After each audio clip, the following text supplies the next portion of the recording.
है ना। आप अपना सत्कर्म करते रहो, आप अपना कर्म करते रहो और उस परमात्मा पर विश्वास रखो, है? नहीं तो जगत तो बोलता रहता है। एक बार भगवान शंकर पार्वती दगड़ नंदी दगड़ जाना है ना, तीन तीन चलना है। अब जैसे एक गांव में आए तो गांव के लोगों ने कहा, बोले भैया अरे ये कैसे, इनको जरा सी भी दया नहीं आती, दोनों पति पत्नी और बेचारे बैल के ऊपर बैठे हुए, जरा सा भी दया भाव इनके जीवन में नहीं है। भगवान ने कहा भैया बात तो सही है, हैं?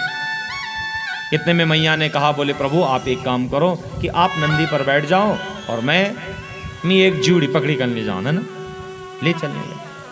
अब जो बगल गांव में गए तो बगल गांव वालों ने कहा, बोले भैया अरे कैसा पति है, इसको इतनी भी शर्म नहीं आ रही कि पत्नी बेचारी पैदल चल रही है और अपने आप राजा बन करके नंदी पर सवार हुआ है। भगवान ने कहा बात तो ये भी सही है। भगवान ने कहा देवी तुम बैठो और मैं रस्सी पकड़ के चलता हूं। अब भगवान रस्सी पकड़ के चलने लगे, तब तक अगला गांव आया।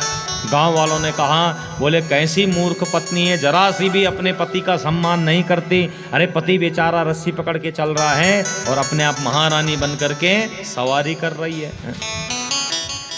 मैया ने कहा, मैया को बड़ा बुरा लगा। मैया ने कहा बात तो सही है। भगवान से कहा एक काम करते हैं कि दोनों के तीनों पैदल चलते हैं। अब तीनों के तीनों पैदल चलने लगे। इतने में चौथा गांव आया और चौथे गांव वालों ने कहा, अरे इनके बराबर महामूर्ख हमने कोई नहीं देखा कि सवारी साथ में है और दोनों के दोनों पैदल चल रहे हैं।